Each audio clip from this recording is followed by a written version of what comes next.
Welcome back. We are here. It has been a long journey to get to the premiere of Superman, but it is here. It is upon us. We are so back. We are in the midst of our busy July. And man, I'm just so excited to talk about this with you guys. If you guys are joining, this is the House 1055 pod. I am your host, Noah Marano. To my right, your left is my co-host, Mutant Toes. How are you, Mutant Toes? Yeah, I'm doing well, man. I'm just so happy I was able to dodge trailers for the last, it got really bad the last 2-3 months. Really was just bobbing and weaving. And I think it really enhanced my experience. Not that the trailers probably showed like crazy amount, but again, it just was nice to take that experience in a fresh outlook. Yeah, we were fighting for our lives, folks. It was tough. We almost got a couple things here and there. Mm-hmm. I feel like I've gotten more ruined for me for Fantastic Four than I did this movie. Okay. I didn't really see a lick of this movie. Okay. And the one scene that I saw briefly on like Twitter or something was him screaming, "Where's my dog?" Like that was like it. Oh, that was okay. it. I didn't see that. The only thing I saw was the initial teaser. Gotcha. Yeah, so, we pretty much just watched that one, which we watched together, which essentially was the opening scene. It really was. It was a lot of the opening it. scene. They showed a little bit, I think, of the kaiju in that initial trailer, but that was about it. No, I didn't know that was in there. Yeah, because I remember seeing that one. Maybe I watched the second trailer. I don't know. I don't think I did, but all I saw was the whistling crypto. Yes, that was like the biggest part. And the flying. That was essentially the opening scene. So, all right. You might be stopping here and saying, "Oh my gosh, why would I want to watch this episode? I haven't seen this yet. I don't want to be spoiled at all." Listen, we're going to try and get through as much of this as we can, non-spoiler edition. So if you're watching, if you're tuning in on YouTube, Instagram, TikTok, we appreciate you. Like, comment, subscribe. Go tell your friends about it because we are doing a non-spoiler section of the pod right now. We're going to try our best to work through it. If we slip up, we apologize. I'll try and bleep it in post. And if not, if you're just not caring or you're watching this in a few days and you're wanting to loop back around, we will be talking about some spoiler stuff because there is some stuff to discuss moving forward for the greater DCU and just for the purposes of Superman. So let's get into it. So this movie, for me, I think the biggest thing we're going to have to discuss is where we put this in the pantheon of our superhero movies. But I will say, this was a home run, man. Initial reaction. Mm-hmm. This was an absolute home run. I think it did everything it needed to do. It was lighthearted. It didn't feel campy or cringy or goofy.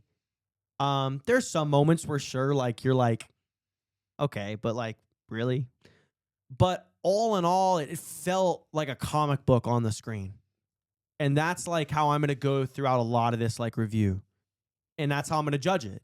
Like even for the sillier things that I found in the movie were like some of the moments where I was like, listen, it's a comic book. Like things like that are going to happen. If you're in it for like the love of comic books, that's what you're getting. I understand it doesn't always translate to movies very well, but this movie did a really good job of doing that. And not only did it do that throughout the plot, but it really gave us a Superman that I think the masses can root for, like legitimately. So I want to get into it, but what were your initial reactions as the credits rolled? No, I absolutely. I think I'm in the same boat. I think this did everything it needed to do. My thing, and this is something I probably I picked up on like really early in the movie. I can tell you the exact moment, but I won't.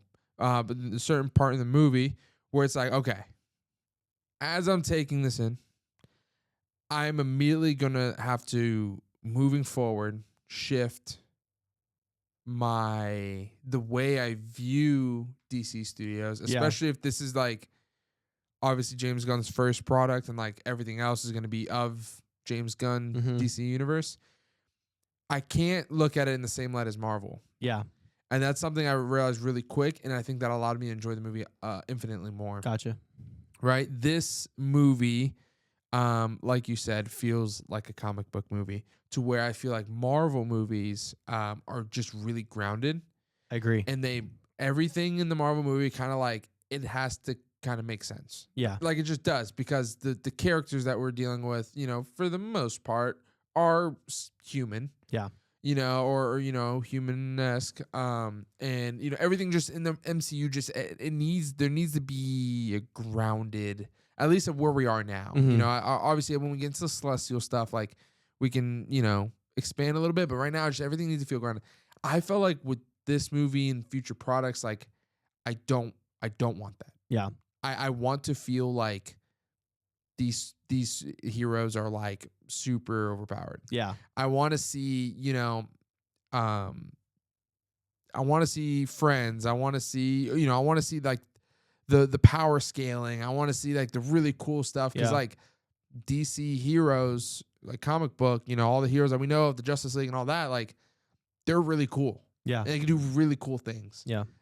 So it just allowed me to look at this in a different lens, and it allowed me to just have fun. Just like set into the movie. Yeah. Yeah, like I'm not gonna look at this like Iron Man 1. Yeah. No, No, you know I what agree. I mean? Like I I'm not agree. gonna look at this like Iron Man 1. It's just that's not gonna do me any good. Yeah. I think that's a really good point that you made. I want to sit on it a little bit longer, is like the idea of Marvel has given us this world where, like, sure, there's cosmic entities and sure there's, time travel shenanigans, but like for the most part, it really is like, what if we had superheroes in the real world type vibes. They really do try and fit our box of reality around, what they're portraying on a screen. So as much as they get into like the mystical elements and everything that's a little bit outside of that box, at the end of the day, I agree with you. It still feels more grounded. For sure. It feels more like this could be outside my window and I wouldn't be able to tell the difference. But for this, and I agree, like moving forward for DCU projects, it should feel like a sandbox. It should feel like a sandbox. It should feel like a comic book on the screen. Yeah. And I think that is like the one element this movie executes perfectly. Absolutely perfectly, because we got characters that are coming out of nowhere. We've got some lore stuff playing into it that you kind of just have to like accept. Yeah. You can't really, if you sit there and try and think about like, well, I've never seen this before. Why is that there? Like, why is this here? Why is he saying that way? You kind of just have to settle in and accept like what's being put on the screen with this movie. And just like you said, just kind of be along for the ride with it. And that will help you enjoy it a lot, I feel like. Yeah. And I think, that's a testament to ultimately James Gunn, because I think like that's just what he's really good at. And he's shown now, obviously through the Guardians movies, what he can do as a filmmaker. But I think he showed you what he can do through DC specifically with some of his recent projects that have come to light, with Peacemaker being one. With Creature Commandos, obviously that's an animated medium, but for the most part, like it felt of the same world of these other projects, Suicide Squad even including. As gory as that movie is, I felt like it was the same. I bought that it was the same universe, like very easily. So I agree, and honestly, like I think something like we've been asking about for years and years and years now with DC moving forward is like, how do they reinvent the wheel with this stuff? Yeah. And I think he's kind of showing a way to do it, is like we can make these bright, vibrant comic book creations that, listen, you just can't nitpick. Like it's a comic book. And I think you can buy into that more, or at least enjoy yourself more when you buy wholly into that and not fight against the current. I think a really big thing that helped is that, and if you've seen the trailers, you're kind of aware of this, is like we're in it. You know what I mean? This is not an origin story. Yes. Like they established that at the beginning. It is like we are stepping into a world that has already acknowledged, recognizes, and understands who Superman is and the world that we live in, and possible beings that are not human. Yeah. And so I think that helps a lot, because the everyday people, when something's happening, they're freaking out, if they're immediately in danger, but like at the same time, like if it's happening down the block, it's like, it's just another Tuesday. Yes. You know what I mean? This is the world they live in. This is the world they understand. This has been a thing. So that helps us as an audience kind of, okay, hey, we're in here. I think this movie does a great job of, doing that, putting us into a world. But at the same time, if you're not familiar with Superman, if you don't know his power set, if you don't know much of his origin, you don't know, what he's about, what he stands for.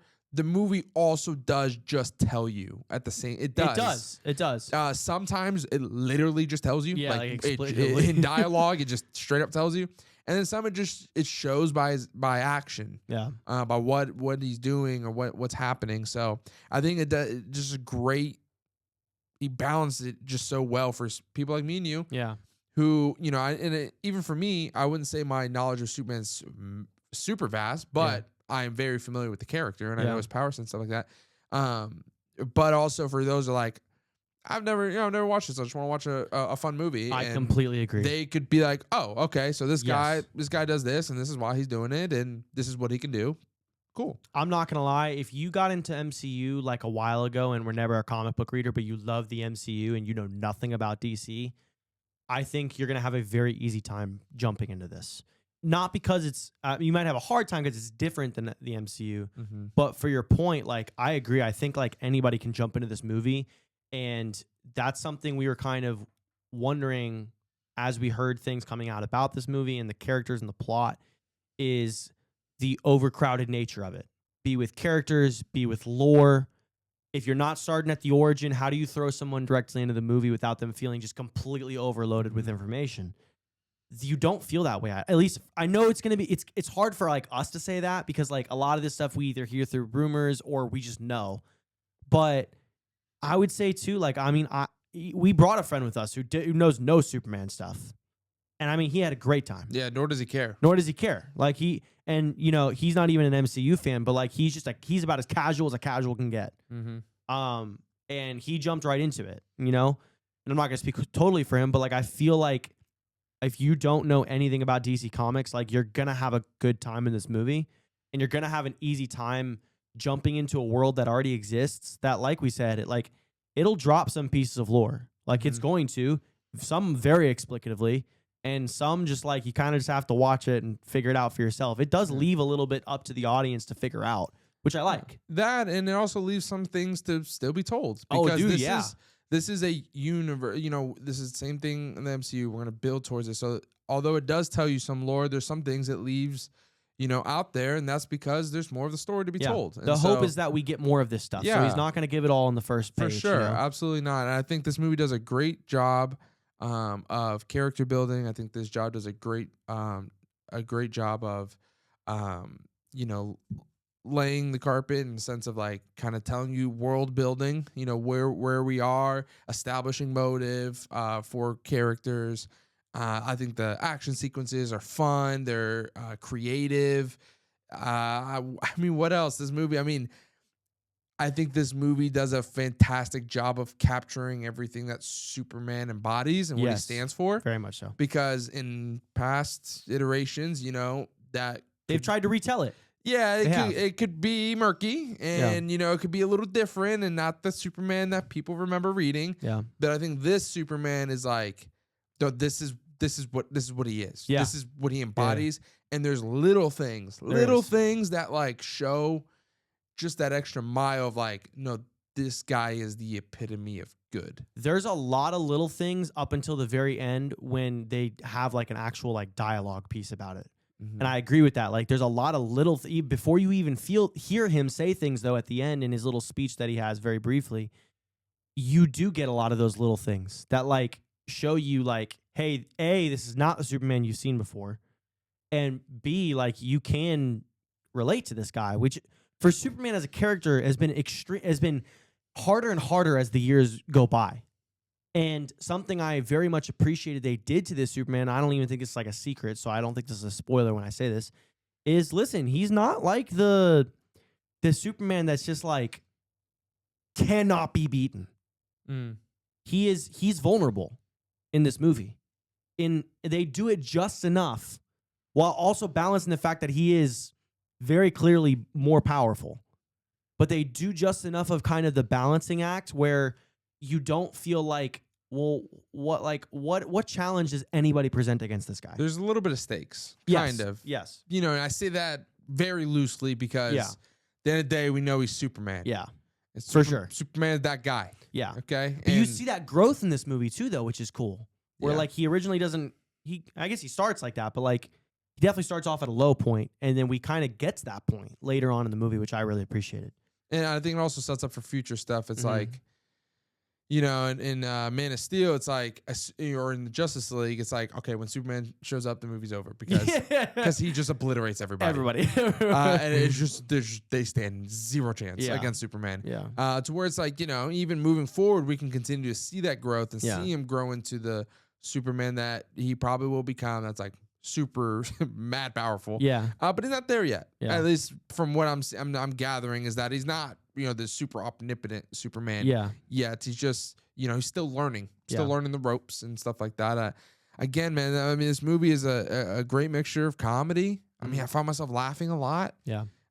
Characters that were just beloved, even characters that really don't mean much.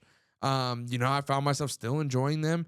I want to point out one thing, and this is another thing I think separates it from the MCU, which I'm so grateful for and thankful for, because like as a fan, I've been on record and I said this.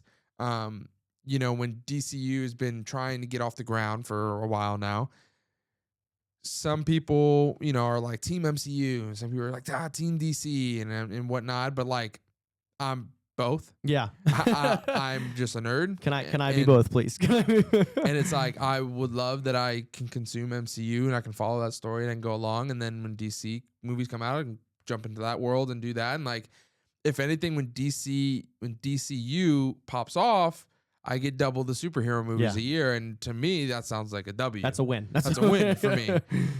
But another thing that differentiates from the MCU, because again, I don't want to see I don't want to see them competing. Yeah. That's the biggest thing I think is I don't want to see Or them see the same story, like the same see stuff, the same you stories, know? but I don't want to see them like kind of trying to outdo each other. That's a good point. Yeah. I want MCU to do their thing, and I want them to do it really well. And I want DC, you know, when I step into this world, I want to, you know, experience what they do. There's some things, and I'll save it for the spoiler section. There's some scenes, some things that happen in this movie that like would never happen in Disney. No, never. Would never happen in Disney. So it's like the fact that, you know, with DCU and just DC products, that we get to get a little bit more raunchy. You know, obviously, if you've seen Peacemaker, the show, like it is, you know, curse words everywhere. It's graphic. Same with Suicide Squad. Creature Squad, Commandos too, man. Creature Commandos. It's like a flip. DC products, like they're a lot more raunchy. Yeah. They can cuss. They can do certain things. They can, you know, not beat around the bush. They can show certain things. Yeah. And I was curious in this movie of like, was it going to do any of that, or are we going to kind of keep it like, you know, super clean and whatnot? And you know, there's some moments in there. It's like, there was a moment I can specifically think, I'm like, this would never happen in Disney. This is not something that Disney would allow to happen. So it's like, oh, this is so refreshing. Yeah. This is another thing that separates. So it's like, when I step in this world, I can expect certain things. Yeah. And when I go to MCU, I can expect certain things. Both products, I'm going to get awesome superheroes. I'm going to get awesome storytelling. I'm going to get, you know, massive plot arcs that I'm super excited for. But I'll be able to digest them in a different way, which I'm very excited for. I agree. The digesting in a different way is like huge with this, because as James Gunn always does, this movie is very James Gunn encoded. Very like the shots, the different montages, the way he, you know, is sequences. Just fantastic at making you like dive into characters and feeling like you could A, relate to every single one of them, or B, just enjoy every single one. Dude, there's just like not a bad character in this movie. I don't care what anybody says, and we're not film savants here, so like if you got a problem with it, I guess sure, you know, do your thing. But like, I didn't not enjoy a single character throughout the entire film. There was not one that like when they came on screen, I was like, let's get to the next one. You know what I mean? Yeah. Like I was in it for every single one, and that was like something that I think just we needed James Gunn to do, because we've seen how just incredible he is at that with Guardians. So with this too, like you're getting that, where you're getting to enjoy all these different characters. And that was a huge concern of ours going into this, is like, how do you do this with this much plot, this much lore, this much characters, specifically characters? This movie is going to feel overcrowded. We went into it. I got done with it. Didn't feel overcrowded. Yeah. 'Cause it's like, you hear that these people are going to be in it, you're like, that's a lot of characters, Yeah. but like they really weren't in it that much. No, and you know why it worked too is like They came when no they matter needed. what happens, the focus is still on Superman. Yeah. The entire time. Like the gravity is around him. And that never shifts, which is good, which is what makes I think it work. Because like you said, like these characters do come in and out, but when they do come in and out, man, it's heaters. Yeah, that's great. Absolute heaters. And maybe that's just because James Gunn like doesn't even give you like a second or two to really think about even what you're seeing with it. But honestly, like it worked. Especially with, a couple characters that I'm thinking of off the top of my head. But yeah, it's just classic like James Gunn throughout a lot of this film. Made you care about a dog the entire time. Yeah. Really pulled your heartstrings at times, Mhm. like with being able to relate to different situations that you're seeing on screen. Familial ties, non-familial ties, just relationship ties. Mhm. All those different things that James Gunn has just shown that he's excellent at. He bled every part that he could into this movie. And James Gunn's been on record saying like several times, like he's been nervous as hell regarding this movie for sure. a couple years now. For sure. Because like this is a big deal. And dude, like I just don't see how anybody could come out of this movie and just say like it didn't work. I could see how it's maybe a little bit too much for some people, especially like nitpicky people. And like maybe some real critical movie people, but I could see how people, would think it's can be a little goofy at times, or feel gimmicky and whatnot. It's like, I don't agree, but like I could see how you maybe think that. To me personally, it's like, again, it just works. Yeah. And I kind of want to get into two very important pieces of this movie, and I think let's do it because we have some spoiler details that we got to talk about. Reason why I think it just did it so well. Superman, David Cornsweet, and Lex. Yeah. Right. Nicholas Hoult. So it's like these two characters are like this is like, yes, the base of the movie. We won't get into anything about them, but just performance wise. yes. I just think as it's a lot of weight to bear. Those are titular characters. That's a lot of weight to bear to have the S on your chest. Yeah. Right? It's a lot of you can expect critiques, you can expect embrace. Mm-hmm. I personally think he did a phenomenal job. I do too.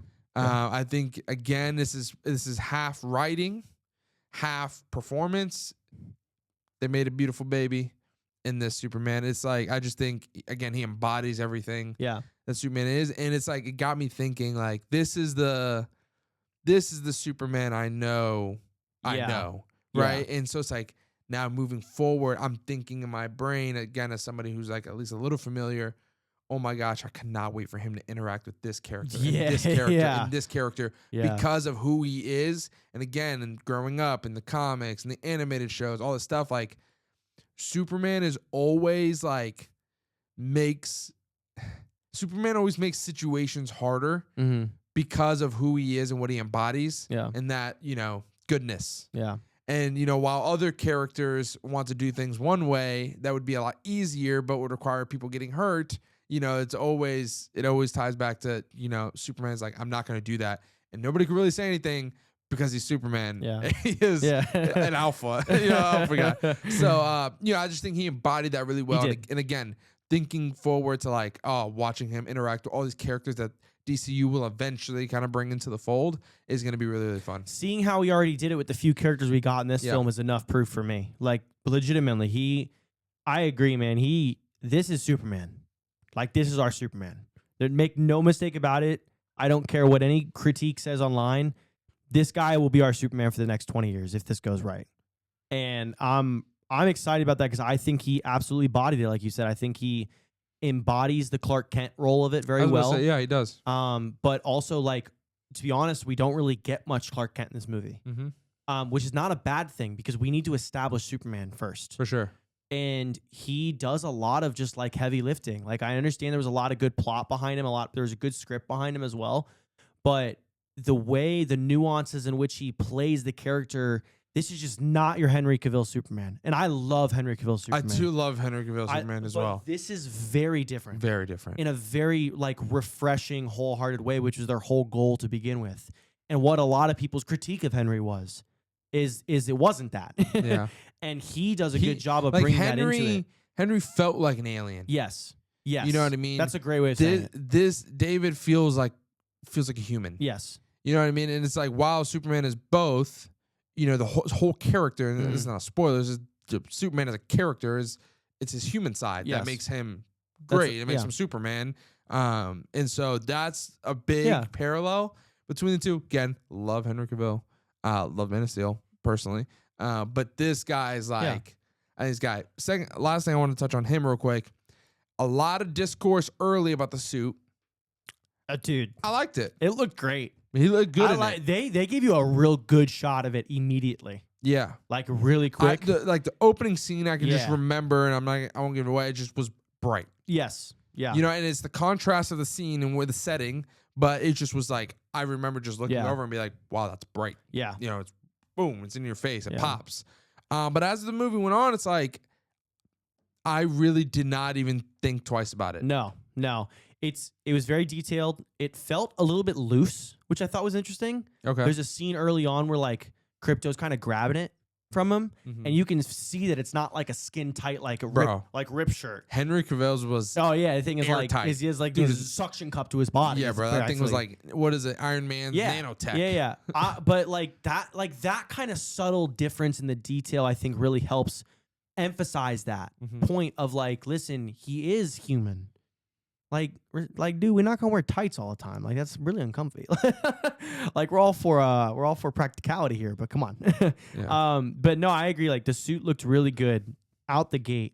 You get a nice, close, detailed shot of all the different stuff they've got woven into it. Listen. Maybe it's just my familiarity with the character. I don't really see the underpants ever. Oh, I see him, but I don't mind him. It's not like he just looks like he's got underwear. He doesn't. He doesn't look like Captain Underpants. No, it doesn't look genuinely goofy at all. It's like if you sat and you were like, I want to see it. I want to see it. I want to see it. I want to hate this. I want to hate it. You're gonna hate it. Yeah. But if you just take it in, it's like he really doesn't feel. No. It doesn't really feel anything crazy. Not at all. Another thing that I thought was done really well with this Superman is it's obviously like Superman as a character.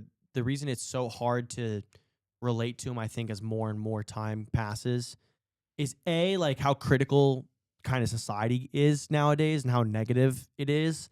It's like it's just really truly hard to believe somebody with that much power just would choose not to use it would be good in a diabolical would be good. And that is something I think he captures very well. Is the I don't want to say like sweet, but it is like the sweet viewpoint of life. Innocence. The innocent viewpoint of life of like, yeah, sure, like I've got this, but it's not like I want to use it for anything other than like what I feel like I've been given it for, which is, and that's something that I don't know if that was like a huge part of the previous DCEU. Is like that was the stakes of the world. It's like, how can somebody with this much power and who causes so much damage, like we have to face the reality of that. This world don't care about the reality of it. This world cares about until they did. This world cares about the character though, first and foremost, and like how that character interacts with other characters, especially like humans. But we saw it a ton throughout this movie. The humans love him for the most part. Like because he's established, so he's been around for a minute. Been around for We'll save that, but I'm pretty sure that's been confirmed, but I don't know. But like they like him, and so like I think they do a great job at like flipping that viewpoint on its head.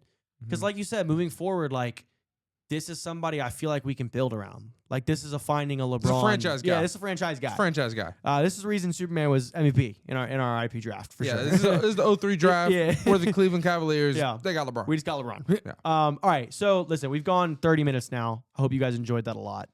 We're gonna dive into some other parts. I just want to touch on one thing. Okay, go ahead quickly. Just Lex. Quickly, yes. I just don't. I know we talked about Superman for a while.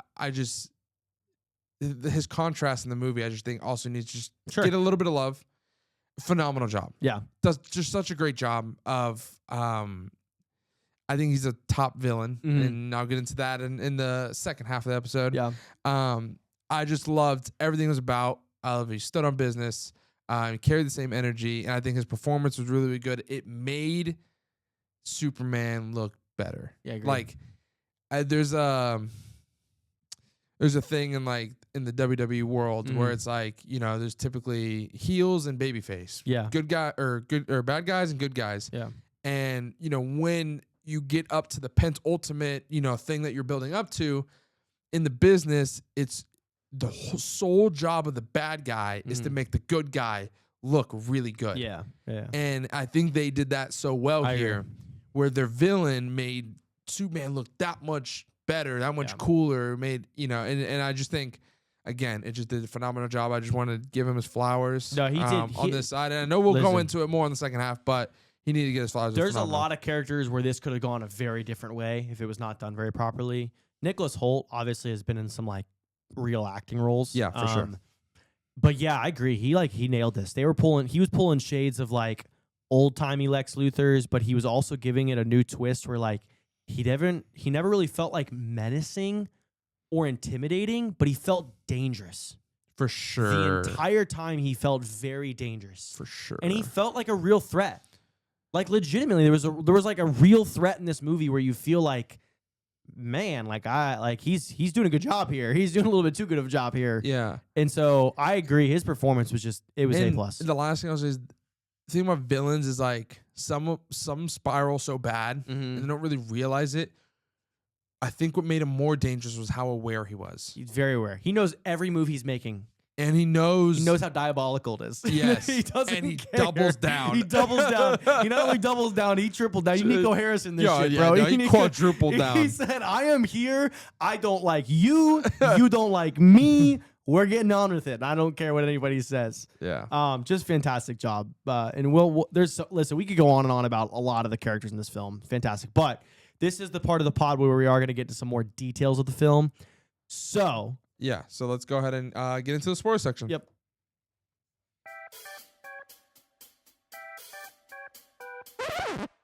Extra, extra, read all about it as we will be spoiling all contents from this week's episode in this podcast recap. View at your own discretion. You've been warned. All right. So, if you're still with us, congrats. You either want this movie spoiled for you or you're joining us a few days from now. Man, so there's some really cool stuff about this movie that I really appreciated. We talked a lot in the non-spoiler edition of this episode. The lore really fleshed out a lot of things really well, really quickly. A lot of information. Didn't feel like I was being dumped on with exposition at all. Yeah. We get the fortress first off, man. So cool. That was incredible. That was incredible. And that was one of the parts where it's this is a comic book. It's popping out the ground. It's rotating. Yeah, I know. For sure. It looked incredible, man. That was they got the robots inside. I knew we were getting the robots, but man, that's such a fun piece of Superman lore that we just never see. For sure. We've never gotten to see. Mm-hmm. And now that we have the tech to actually pull it off and make it look pristine, I don't know how practical those robots were either, but they looked really practical. If they were CGI, I could not tell. Yeah, nor was I thinking about it, but I mean that, and I think we we're starting 3 years into he's come out of Superman. The way they expositioned that at the beginning. I wonder what he said another comment later on in the movie, one of his lines of dialogue had they've been dating for 3 months. So I don't know what what's the through line with 3? What is that? Are we missing something? I feel it's either just a joke or it's something that's important to James Gunn. I don't know. Same reason the imagery of Jesus was important in So that's that's one thing I wanted to say. I thought that was pretty cool. You think that's a callback to he's calling back to Zack Snyder a little bit with that? I don't know, but if you know anything about scripture, it's Jesus was hidden, or not Jesus that we know, for 30 years. Mm-hmm. They said Superman was on Earth for 30 years. Yeah, they really burn that a lot with these Superman things nowadays. And then Jesus' ministry lasted for 3 years. Yeah. And we're picking up 3 years into his. Yeah. He's outed as Superman. So it's interesting parallels there. Yeah. I don't know. Again, I don't know if it's intentional. I feel like it's just a callback to a lot of the ways Zack Snyder wanted to portray this character. Because he didn't stick on it too long outside of that.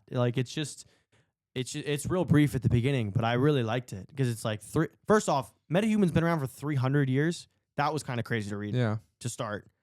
I don't know how deep they're going to get into that lore with how long they've just been around on our planet. Yeah. So this is like a world that's established with with metahumans. They Soups. know they exist. They're very familiar with them. Super established. Then they get into what my favorite part of that exposition was like they get into, you know, he revealed his power. He's been alive for 30 years. He chose 3 years ago to come forward.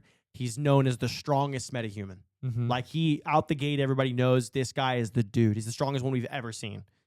And obviously nobody really knows he's alien either.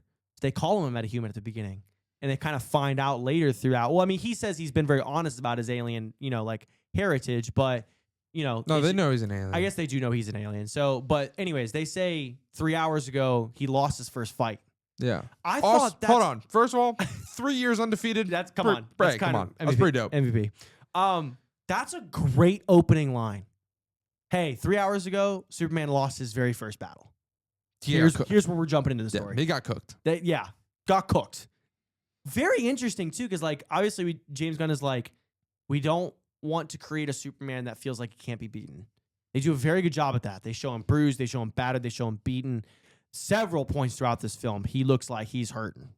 Yeah, love that he just gets injected with some UV and he's just good again. He's back. It's like cocaine in my veins. Yeah, right. It's A-okay. I do love that. And they portray that really cool later in the film when he's in the prison. But yeah, dude, just like the whole lore dump at the very beginning, it didn't feel like a lot, and I thought it was a really cool spot to jump in on the story as. Other comic booky stuff that just like was incredible to see.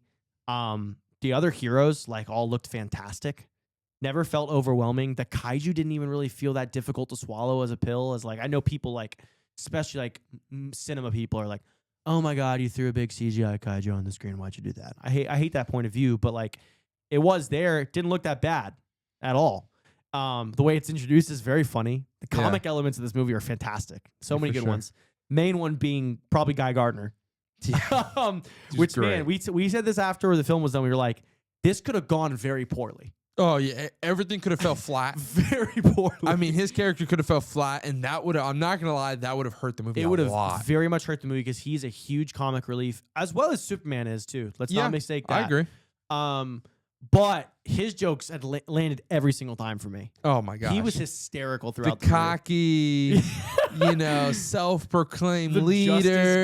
The Justice Gang. That was hysterical. The one gold tooth. Yeah, I know. I spotted that, bro. What is up with that gold tooth? That's hysterical. The Justice Gang, the haircut that obvious. Like, I'm glad they pointed out. Yeah, that's awful. It's also awful. like comic accurate. Yeah, it's 100% comic accurate. So it's like, it's silly, it's goofy, but like it's on the screen. Enjoy it for sure. It's like, and oh my gosh, and he was phenomenal. The Green Lantern powers also looked great. Oh, looks so good. I loved, and this is the biggest thing is like with Green Lantern, it's like if you're gonna have him in a product, like you need to be creative. I agree. Because like that is his whole thing. I agree. It's a stretch of his imagination. He can make yeah. anything, and so we never saw. Really, I don't think we ever saw a repeat of what he created. No. And that every single thing was different. Yeah. And it also is appreciated. his character, like in the things. Like there's a part where he puts oven mitts on the kaiju. He's like, I just made giant oven mitts. You're not even gonna notice that. You're not. It's so sick. Dumb stuff like that, and then the finger thing at the end, dude. Middle fingers. Hysterical, dude. But like he's not even like super trying. No, he's just walking. He's so OP compared to this army, dude, bro. He's just walking down. It's just middle finger, middle finger. The first middle move finger. too was he bitch slapped like half the tanks, just like with a wave of his hand. Dude, fantastic, so fantastic way to portray the Green Lantern powers. Because again, this is the first time we're seeing this stuff in damn near 15 years. Yeah, like you got to nail that for sure. And they did. They did really well. The only power I guess I thought was like a little goofy, portrayed. I guess two. And this wasn't even that goofy. I honestly kind of got used to it. I thought it was cool by the end of it. The Hawk Girl scream. Yeah. A little bit much. They used it a lot. They did use it a lot. I don't feel like they needed to use it that much. Yeah, it took away a little bit of the intimidation. It did. When she's just like screaming at it. It just looks like she's Yeah, that's pretty much all it was, yeah. But she was cool. Obviously the mace. I don't know why. I don't think they showcased it enough, to be honest. They need to. That's fair. I don't know why I've always thought their weapon was the Hawk Girl cool. and Hawkeye. I mean, I just thought they were cool. The mace also, with the though, spikes. Even a little bit of lore into her backstory. This was this was maybe one of the other versions of Hawkgirl we haven't really seen in a long time, which is that, the one from the main animated series, she's Thanagarian. Like, she's an alien. Okay. This potentially is not the alien version of it, and we see that too in her apartment very briefly. She has like an archaeological book in the background, which I thought was a little key into like, this is definitely the one that seems to be reincarnated. At least that's what I gathered. Okay. Rather than being the alien, which is typically her backstory. The reincarnation is typically the backstory, but the ones that I think our generation, I know my like us are, because we watched that show growing up, that she was an alien. She's Thanagarian. But this one, a little bit different. I liked that. Mr. Terrific looked awesome, and honestly, Then. badass. Yeah. He was incredible.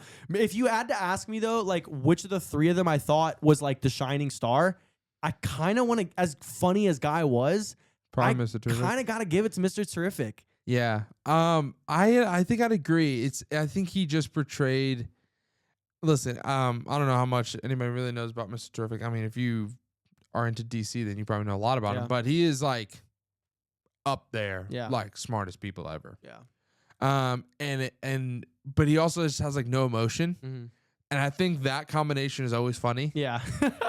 He knows he's the smartest guy in the room, and he always is. Yeah. And his T-spheres are just, Dude, they're so handy, bro. badass, bro. Everything that you man. can think of has been thought about, and they can be utilized as surveillance. They can be utilized as weapons. They can be utilized as defense mechanisms. They can be. It's just sky's the limit. It's just like all the little things he was doing throughout the movie too. Like he'd just be like, you just see him at times, and he'd just be doing like this.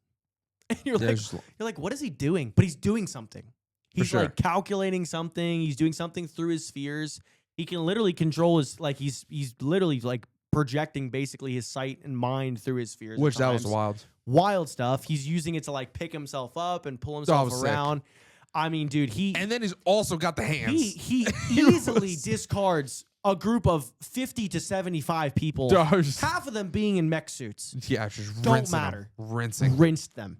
Right hooks were just demolished. Crazy, dude. Like his spheres were like beating up people, and then he was just rocking That people. was, I guess, a really good thing that I'm realizing right now is they really do establish all these superheroes as every single one of them had the hands and could get busy. Yeah, for and sure. felt competent enough to stick up on their own. The only one we didn't see throw hands was Guy, but also he has the most powerful ring. And like the times he was using his powers, like you got like, okay, if this guy really wanted to get busy.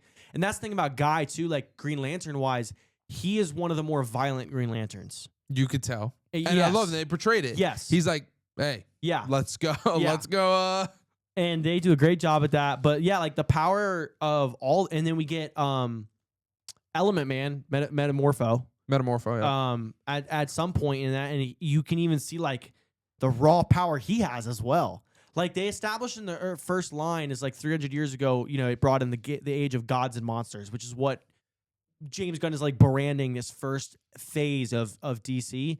This feels more like gods than Marvel does. Marvel does feel a lot of like, there's definitely gods like Thor and Hulk, obviously, and there's powerful beings, but like for the most part, it's a lot of Earth people doing Earth things. And this is like, these are all like other world type stuff. I understand like Mr. Terrific is just smart and he's just here, but like all the cool tech stuff, I just feel like even with all the tech stuff we've gotten to Marvel, that's just unique to him, Mr. Terrific's. Sure. And, with all these characters, I don't know, just like for me growing up, I love DC way more. And so seeing like the lore just being brought to life on these characters was just really satisfying to me. And again, we said it earlier in the pod, like overcrowding of the characters scared us about this movie. It just didn't feel bad. Like it just didn't. And we didn't even get overcrowding of like superhero characters. We got like 8 different people who work at the Daily Planet. We got like a ton of characters in this movie. We got, Lex had a posse of like probably a solid 7 people we saw repeatedly. 2 villains outside of Lex that were like his henchmen. Yep. Like we got a lot in this movie, but it didn't feel overwhelming at all, in the slightest. So that was really cool. I guess the only power I really had I had to really lean on this is a comic book movie, this is a comic book movie, this is a comic book movie. When he's getting sucked into the black hole And he blew himself and out. he blew himself out. That was the only moment I really had to fight my like nitpicky nature of like, come on, man. But at the same time, I got past it quick. I didn't care. But yeah, he literally like blows himself out of a black hole in this movie. I thought I thought that was fun. First I thought he was freezing it because his breath usually is cold. Yeah. And I was like, is he freezing the black? I was like, how's that work? work? And then I was like, oh, he's using it to push him. Yes. What kind of got me through it is it's a combination. Yeah. It's him flying For sure. back For sure. as For hard sure. as he can For sure. and him pushing himself back. Yeah. And then after, at least it's a little detail, but it also kind of helps you digest it a little bit better. Is like he's massaging his jaw. I know. He has to like I really that pushed. Hurt. Like I really had to push. Yeah. It wasn't like I was just casually blowing. It's like yeah. I put everything into that to get out of that situation. Yeah. So kind of helped me digest it. But I could see how you maybe how maybe you're like. But and they don't even show his heat beam until like Man, I well know. into the movie. I know. I was waiting for that. I was like, man, Well into the movie. they kind of really like holding out on that Yeah. because you want to see the right flight, strength, Yeah. cold breath, and Yeah. laser beams. But when he starts using it, it's really Oh tasty. my gosh. Especially the last scene where he's pretty much done with like the main problem that he's having to deal with, and he's flying to Lex at this point, and Lex is sending like hundreds of henchmen at him. Ripping through them. I mean, he's got to really be pulling his punches because holy crap, he's That's what I'm mowing saying. through these people. Those guys are human in that thing, right? So that laser beam is gonna saw through them. Yeah, and he's like pulling it back though, because you can see like on the suits they're getting like cut through, but they're not getting like straight cut through like we saw like in Man of Steel. Yeah. Where like every time his beam was going somewhere, that thing was slicing through people. This one though, like he dials back a lot. I think that's something that's drastically changed, and I think they even bring attention to in the way they do it, as opposed to the previous DCU. Is like what I said earlier, which is like everything about the previous DCU was like stakes of the reality of the situation and stuff, things like this. When superheroes get involved, especially when it's the strongest Superman, people die, people get hurt. They went out of their way in a lot of different moments in this movie to show you this is not that. We get it. Like, this is a city and people potentially could die. But listen, that is not the focus of our universe. Like even like punching the kaiju Yes. and then catching He him. literally goes around it and catches it to stop it. Yeah. He stops buildings from falling on people. He stops a Sure. squirrel from getting crushed.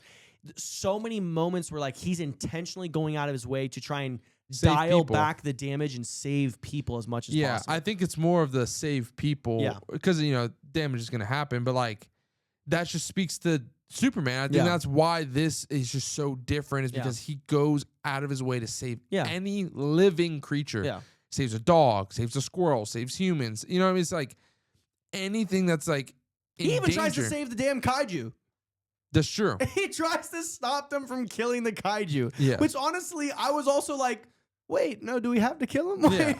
Especially because he pops out like Stitch at the beginning. It did you look like mentioned, and Stitch. It did look like Stitch running around.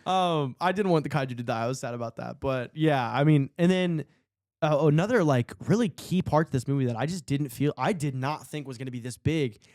As much as this was a Superman movie, it kind of was like a Superman and Crypto movie, Yeah. which was cool. Like Yeah. I just never in a million years thought we could pull that off on a television on a movie screen. I just didn't think it could happen. And correct me if I'm wrong, Crypto's full CGI, right? Yeah, and Yeah. he was probably the only character you could really like tell You can tell at times. for sure. But Listen, what do you want, no, bro? Dogs like- can't fly, bro. yeah, I know. Well, come on, but no, like the movie is very centric on Crypto at parts of it, and his involvement in it, and like his factor in it. Like the last fight is like a Crypto and Superman fight, For sure. which I thought was really cool. I was watching, I was like, man, I would have never thought we would get this. I think the Ever. biggest thing and the thing that just helps with Crypto so much is that they portray him as a dog. Like Yes. he is a dog. He's a dog. He does dog things. Yes. And the dog's sole focus is to be loved and to play with toys. yes. And that's exactly what That's- Crypto that's does. all he Although he is a super dog. Yeah. That is his through point. When in the final fight, he's like calls Crypto. Where is he? In the pet store. Yeah. Eating treats. Eating treats, looking for toys, and it's like, and he's like, "Oh, my guy's called me. Yeah. I gotta zip over there right quick." And it's like when they bring Superman to his parents' farm, Crypto comes out and he's just running around, Yeah. sniffing stuff, Playing and with the cows. just being a dog. And that's just like I thought it just helps you feel a little bit more grounded. Yes. And it's like, 'cause Like it's like this isn't a magical dog on my screen the entire time. yeah, it's an actual dog. Feels Just like a real dog. He doesn't- wakes up, He's laying on his tummy. Yep. You see him all happy. He zooms out. You see his tail wagging. Yeah. I don't know about you, but like my dog gets me up promptly at like 6:30 a.m. and he does the same stuff, man. For sure. I wake up every morning with my dog on my chest. Yeah, like, looking at hysterical. me. And it's like you even like before you see him, you hear him breathing Yes. first. And that's like that hit to me because that's exactly how I wake up. Yeah. I hear my dog exhaling. Yes. And I'm like, bro. Yeah. What are we same. doing? Yeah. But 2 things about crypto: he never takes off the cape. Nope. I love that. Love that. And he can fly. Ridiculous. So sick. One key piece that I'm wondering is a lore change, and I wanted to get your thoughts on it. Okay. A lot of the crux around the tension of this movie that begins it is like they reveal that Superman's parents' message. Ultimately, at the end of it, the message was to take over the world and enslave everybody. How much are you buying into this as just a complete new lore redirect on that? Are you buying into like I'm 100% buying it. you're 100% buying it? I'm 100% All right, go buying it. ahead. And here's my main reason. Okay. One, the movie goes out of its way to explicitly say multiple times that this is not fabricated. Yeah. And It if it was fabricated, I felt like even though they said that, later they would have then said, yeah, it was fabricated. And then, you know what I mean? This movie explicitly tells you this is not fabricated, and then it never tells you that it was. Yeah. Essentially. So I want to take what the movie's giving me. I'm not going to throw my own assumptions onto something that the movie's directly telling me. 2, they use it as a massive driving point that like makes Superman. Yeah. And the fact that it does not matter what they sent you here to do and they told you to do.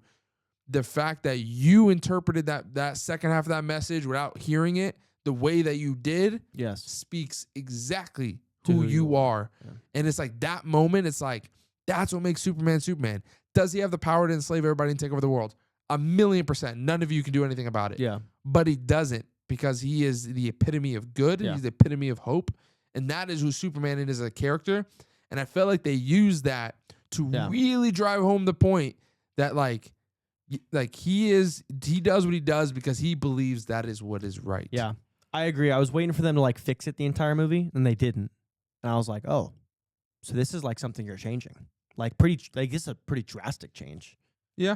At least not that I'm aware of, we've never seen this unless it's like an Elseworld story. Like there isn't a story where, Zod ends up actually being his dad and he sends him to Earth. And so he's not as lighthearted of Superman as everything. But like, if it's not an Elseworld story, the story typically goes like, go there, help out. I agree with you where like, if it is a lore change, I don't mind it. And I like it because exactly what you said. It drives home the final point of the film, which is like, this guy's more human than most people. Or like anybody else. Puts his shoes on the same way. Takes a step at a time the same way. But there's still a cryptic part of me to like whether they are going to leave this like this the entire time. Because I don't know. That is like a drastic lore change as to like his heritage and his history of who his family is and what they did on Krypton. And I don't know. Maybe that is something. If we never hear of it again, I'm just going to accept it as like, yeah, no, that was just a lore change and they're there for it. I don't know if we ever will touch on it again. I do like it because of how we used it to get to the final point of the film. But yeah, I just thought that was like a massive change that is definitely like a driving factor like towards the main theme. But I was just like, wow, I can't believe that like that's something they chose to change. Didn't mind it though. It makes them sound like, I get what you're saying, and like it makes them sound like Viltrumites almost. Yeah. No, like You know what I mean? legitimately. Like go and take over, but it's That's like drastically different from every version of Jor-El we've ever seen. yeah, and while my historical knowledge on Kryptonians is not vast, I don't know what that race was like, and those people were like. Again, I absolutely loved how if they just made that a plot point and didn't use the second part of it I where agree. they like drove it home to make it Superman, I'd agree. I'd be like, Yeah. So they just suck. Yeah. No, I agree. No, but I agree. I just thought it was just a fantastic plot device to kind of really drive home that like this dude is human. Yeah. Do we think that's the Phantom Zone? Were you thinking that at all? Okay, so I was thinking it from the moment they stepped in the portal. So there's like, You leaned over and said that. I think that'd be interesting. They did empty out the prison, and I wouldn't be surprised if they've repurposed it. And you could kind of get by with saying Mr. Terrific found a way to stabilize it. That's and kind of whatnot. what it is. It's what the Phantom Zone is. It's like it's a prison for all of bad people. But at the same time, they established that it is very unstable. Yes. Yeah. So it's like if they came back and like Mr. Terrific found a way to stabilize it and it turned into the Phantom Zone, that'd make 100% sense. I think it's 100% workable because the whole thing in Superman is that he has a projector. He's got a Phantom Zone projector, and that's how he gets people in and out. So the first time I Occasionally was gets stuck introduced in to the Phantom Zone was in Lego Batman movie. When do they mention it in that? It's the whole plot thing. It happens in the what? The Lego Batman movie. Yeah. Yeah, the Joker gets it and he frees and he puts Batman in it. I don't remember that at all. I love that movie. He gets the I think projector. it's time to revisit that. That movie's awesome. It's an elite movie. But no, yeah, that was cool because like that was another instance of like, hey, here's some lore that we could definitely flesh out down the road. They show the Hall of Justice. I mean, they obviously lay the groundwork for Justice League, but they call it the Justice Gang right now. Yeah. I'm sure that will change when others are in charge.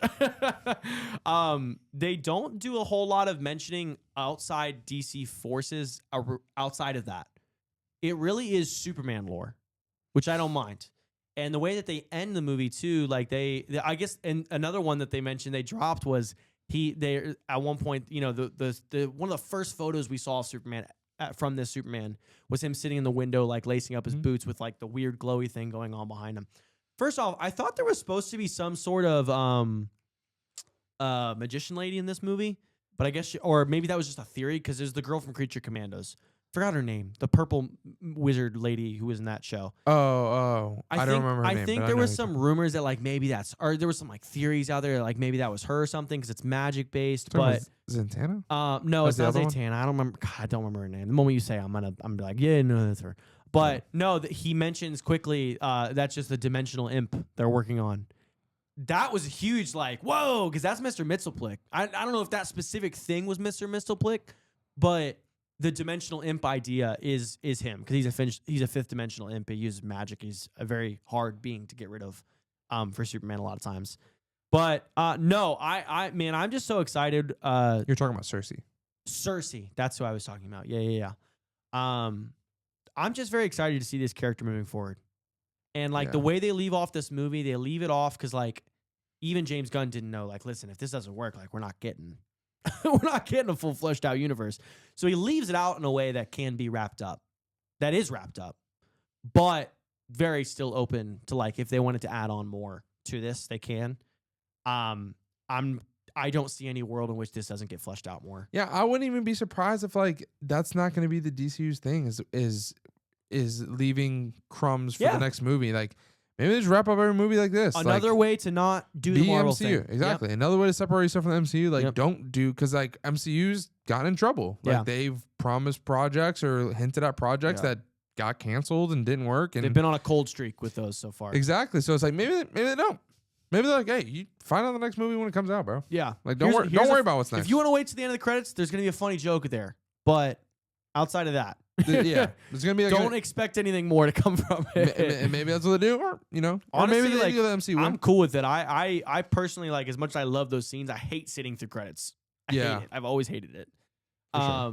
But no, I'm just very excited because I think this can be fleshed out with a full-fledged DC universe. Yeah, and that's just is really exciting. Like I know a lot of people are like not on that board. I think yet.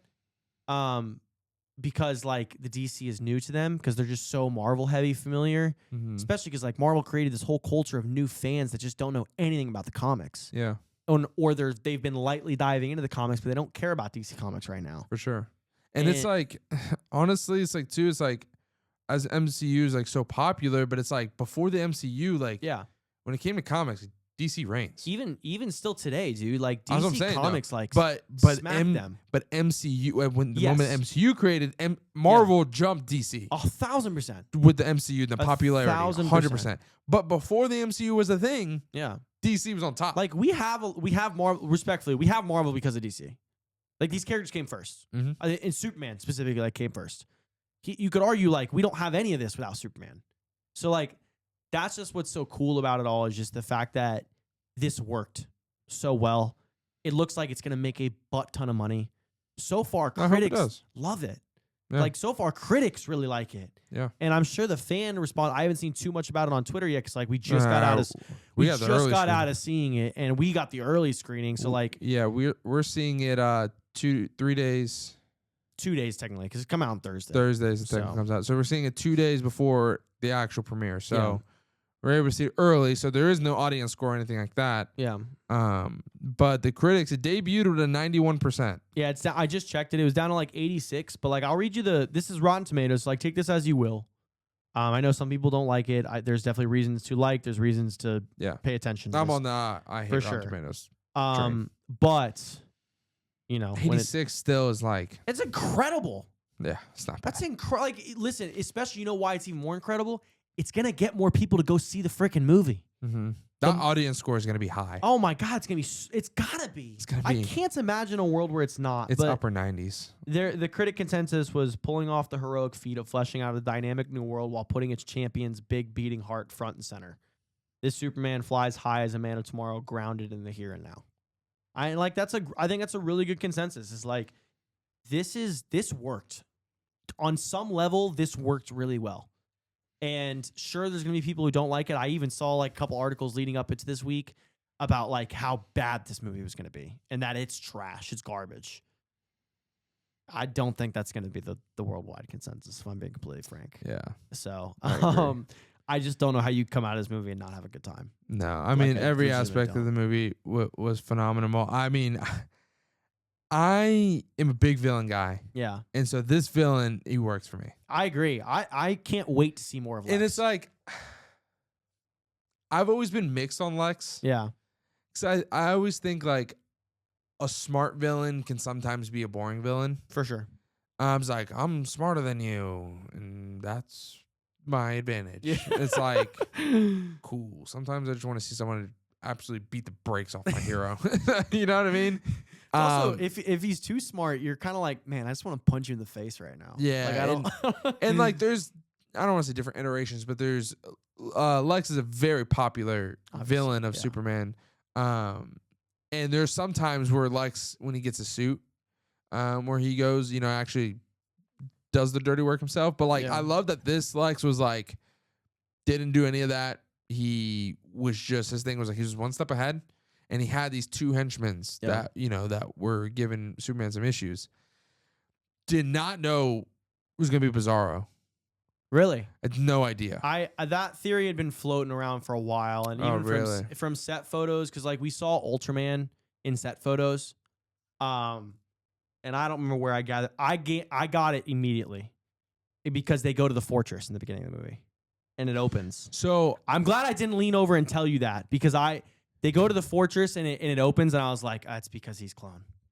really, Yeah, like so I immediately. and I guess they didn't show it, but I thought he just had some of his blood. then that's a reasonable Like- assumption for sure. Like if like when he got, you know, beat up before Yeah. the opening scene, that Yeah. like he just went to a site where he had some blood. Yeah.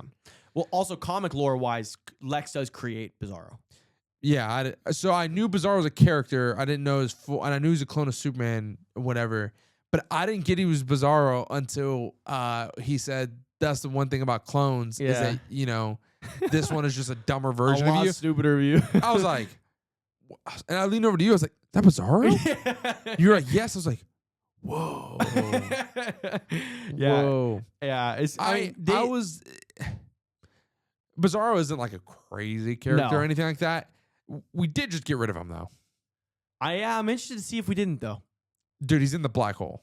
They can make Listen, another one. This is DC, bro. They don't care. Dog, They'll he's- pull people out of dimensions that don't exist. They don't care. No, that's fair. They don't care. But like, I could honestly see him going through the black hole, pushing him more into a Bizarro that looks more That familiar looks to the like- comics. That's another thing is he didn't look like. No, yeah. You know And what so I like mean? maybe if he got pushed into the black hole into another dimension or something, if he ever comes back in the future, He some way, looks somehow, like- he'll actually look more like maybe he goes into a complete reversal zone. I don't know, like something like that. But yeah, I did clock that early, and that was definitely because like everybody saw the Ultraman set photos, and they were like, "You know who Ultraman is in the comics?" No. So they were like, I don't want to spoil that for you. You can find that on your own if you really want to. But they were like, that's not really possible that could be Ultraman. As much as it says the U and it's got it there and we're calling him Ultraman, it's not Ultraman. And so everybody kind of led that to believe like this is probably more of like a Bizarro character because we knew he was going to be able to go toe to toe with Superman, at least from like a lot of the implications going beforehand. The moment, obviously, too, you see him going toe to toe, I'm like, instant, like, that was just probably, I think even without set photos of like seeing Ultraman, I probably would have gotten there really quickly just because of my like knowledge of who Ultraman is from the comics.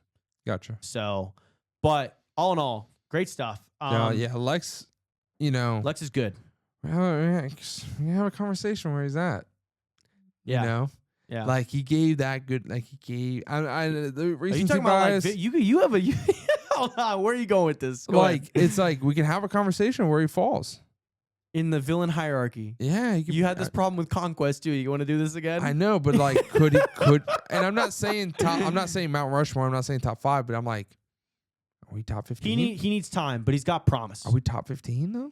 I mean, listen, the villain pool of great villains. It drops off. It's Very- it's very top heavy. It's not Very as deep top as heavy. people That's what would I'm like saying, to make it though. out to be. So like, yeah, I mean, we could probably argue even maybe top 10 if we really start to go through it. We'd have to see like what we're limiting this to. We limited this to like MCU, movies specifically, TV Villain. shows, like all villains we've seen animated. I mean, live I would action. say a villain has to be a like superhero villain. You know what I mean? It can't be like what's like a. It's not like a antagonist. Yeah, It's not an antagonist list. Yeah. It's a villain list. I guess so. I'm gonna pull it up right now. We did a villain draft a while ago. Yeah. Would you say that he gets pulled in the villain draft For our movie category. from anybody? I mean, it was me, you, and your brother drafting. That's 15 villains we pulled, I think. Well, we Like- also have categories that limits and stuff. For sure. But like, does he get pulled? He could. I gotta try and find it. I'm trying to pull it up. He But could. we'll pull it up another day. I mean, that's something I would have to sit on. I need to see more of it. and think. Very promising debut. But man, I think it's like what I love about him as a villain. It's like I said this earlier, very aware. So it's like Mm-hmm. everything is calculated. He's spiraling, Yeah, but he tells you, he's pissed, bro. but he tells you, I know. Yeah.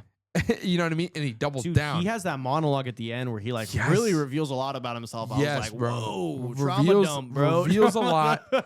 Dude, he's like, damn. he's sick. He's Yeah. ruthless, bro. Yeah. When he shot the dude, that's the thing I was talking about earlier. Crazy, bro. When he just straight That up was shot crazy, the dude, dude. and then has the balls to go. Didn't think it'd be that quick, but literally does not care. Yeah. just murdered No, a guy. Doesn't care. Is using Metamorpho's baby as a hostage. Yeah. You know what I mean? That's some messed up stuff. Yeah. Keeping Crypto's eyes open and forcing him to run. You know what I mean? That's like that's Some diabolical some shit. diabolical stuff. Spent years studying. You know what I mean? It's like dude is a class S Yeah. D1 hater. Dude. You want to talk about Mount Rushmore? He is he's up there with Kendrick Lamar in the Mount Rushmore of haters. 100%. 1,000%. 100%. That I can agree with. That is not He negotiable. might be the biggest hater villain we have, to be Bro, honest. he is a hater.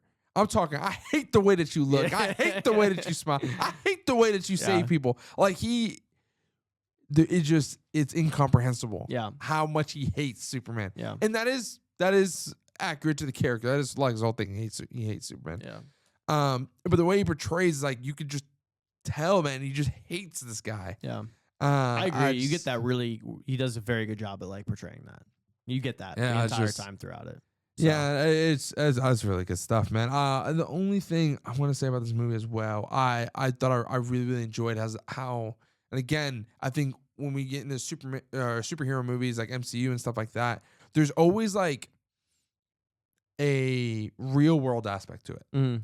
right? Like which is crazy to say that like a man flying around at alien strength and stuff like that, like you could find something where it's like it kind of is speaking to our culture. Mm. But the best superhero movies kind of have an aspect of that, right?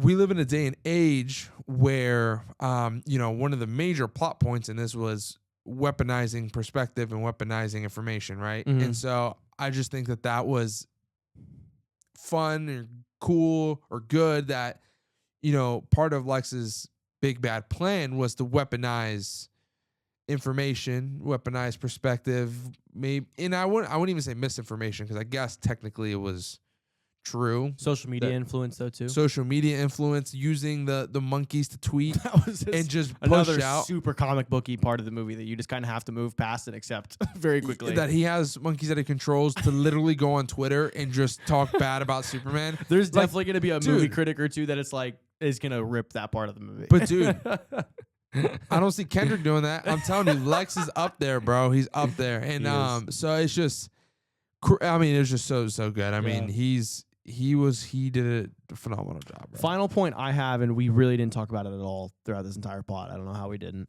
I wish we talked about it more in the non-spoiler part of it, but the chemistry of Lois and Clark work really well in this movie. It does. I thought it worked really well. It's very fresh. It feels new.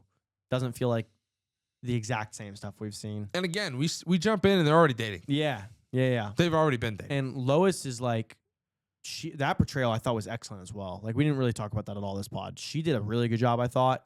It was like, it was gritty, like in a way of like, she's like just she's a little emo kid. I was gonna say, it almost felt like she's the rebel. Yeah, you know what I mean. Yeah, but like I liked that a lot, and it's a good contrast to who he is. I agree. And the only thing I wish we saw more of, and I think our friend pointed this out from her, and so I'll give the credit to him on this point, is that I wish we saw more of her investigative reporter side. We get a little bit of it, but like a flash of it, not a crazy amount of it though. Yeah. She's not in the movie as much of a reporter as she is just like the primary like character that balances like off of Clark, outside of like Lex being the complete antagonist. Yeah. You know. So, but she does a great job, and they portray like a lot of real relationship stuff in this movie where like I bought it. I didn't feel like it was forced. I didn't feel like it was rushed. I didn't feel like it was silly. Of course, they have like the classic like "I love you too" moment at the end. Yeah. But like, well, you know, at the also end, it's all good stuff. Also, like in the beginning too, it's like she also is like helping shape his ideology and helping shape like 1,000%. his thought process. Because like when she's interviewing him in the thing, it's like they are going back and forth. And although like, you know, it's actually a really, that really scene good was scene. incredible. It's actually man. a really, really good Scene scene. was really good. Where he's just like, I stopped a war. Yeah. I saved people. And he's like, wow, yes. Yeah. She brings this counterpoint that like is also true. Is like, did you talk to the president of the United States? Did you get permission to go overseas to interfere in international affairs? And like we understand that you're Superman, you can do this stuff, but like, you know, this is why people have a problem with what you did. Wow, yes, you did save people, and she's like, I believe you, but like, do I know that for sure? Yeah. Do I know for sure that they were going to do? It's a good point where like he kind of counteracts a lot of her questioning with like, well, I know you don't actually believe that, but she's like, but as a reporter who's I don't know that for certain. You know what I mean? That's the thing. It's like, you know, there is, you know, very few things are 100%, and it's like, you know, do we know they were going to do that? It's like, you know, they were. It's like, maybe I think that they, you know what I mean? But yeah, so it's like, again, helping him shape kind of like a different perspective that like an omnipotent being wouldn't have, you know what I mean? That to help, again, help with his human side and understand. It's just so good. All the little balancing between the little recorder and everything is so good. But so good. All right, we've been at this for a while. We need to get out of here. Any final thoughts before we give this movie our ranking? Millie Alcox looked absolutely beautiful. Holy crap, bro! We get Supergirl in this movie. We didn't even touch on that, dude. Oh yeah, we got a cameo. The last like 30 seconds, cameo, but like, fantastic cameo. Gosh, she looks good. Just was not expecting that left hook, bro. Yeah, they threw that at us. And she looked so good. Gosh, oh man, so good. I loved her little punk rock kind of like vibe because different take. You know, the other one's a lot more polished, more posh. This one was very like, you know, cusses at him. Yeah. You know, goes to other planets to get drunk, apparently. Yeah, right. Party. Yeah, and she's beautiful. That's wild. We got that. Someday we're gonna have to talk about that more. What? She's going to planets with red suns to party with aliens, so she can get drunk. So she can't get drunk on Earth. Her movie just got renamed to Supergirl too. Yeah. instead of what was it, like Woman of Tomorrow or something like that originally. Yeah, I think that was the original one, but yeah, But it's they Supergirl. just changed it back to I'm So th- excited even for from that. those 5 seconds I was like, honestly, I can see where they're going with the movie, and like that's gonna be good. It's gonna be compelling. Facts. Compelling for sure. Yeah, she looks so good. Yeah. Too. All right, let's rank this movie. Gosh, We big really fan. struggled with this ranking. We're probably gonna spend maybe even 10 minutes more talking about this. Sure, man. I We think really struggled. we need to talk through it. Because we got done and I looked at you and I asked you what from this movie would make it not a perfect movie? Would make it not a 5 Yeah. out of 5. Now it's like it's so hard too because it's like, again, I can't give this the same rating scale as an MCU movie because I Yeah. think they're completely different and I should look at them differently. Mm-hmm. Do I take into account the stakes of this movie? It was make or break, and I believe it makes. Do do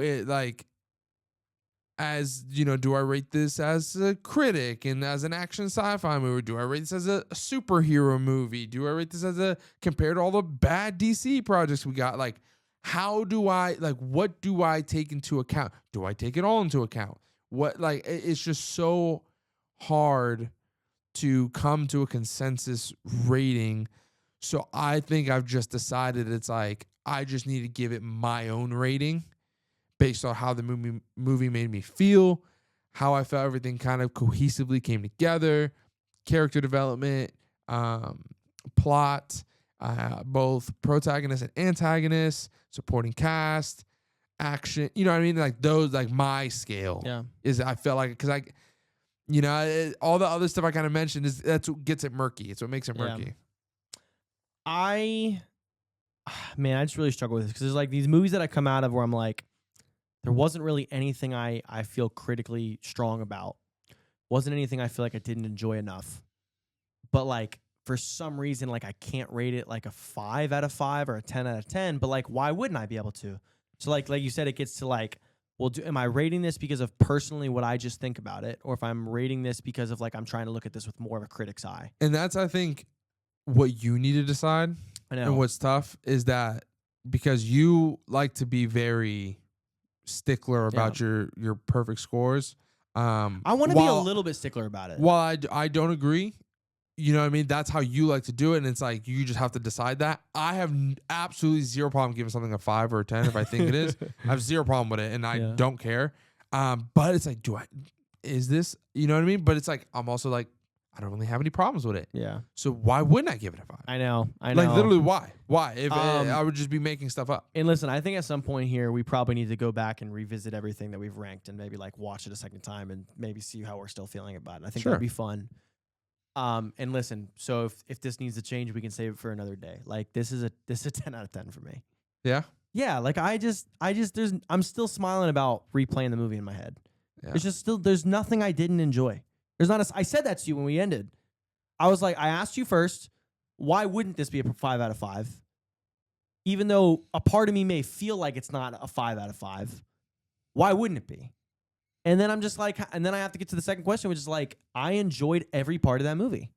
There wasn't a single part I enjoyed, and there was not one critic I took that was outweighing what I enjoyed, which I think what's the most important for me in my ranking is like, if I feel like there was something wrong with the movie, but I can justify it with all the great stuff of the movie, then I'm going to give it a higher ranking, regardless of that critique.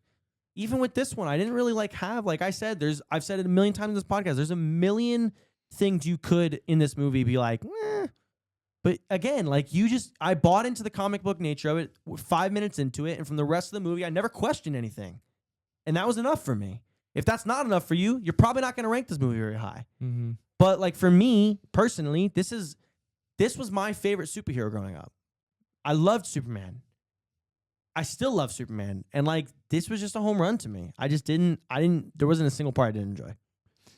Yeah, I agree, man. I agree. And I'm like, because I'm like a decimal guy, you know what I mean? I really could get into the weeds. Yeah. You know what I mean? You're like at most a 0.5. Yeah.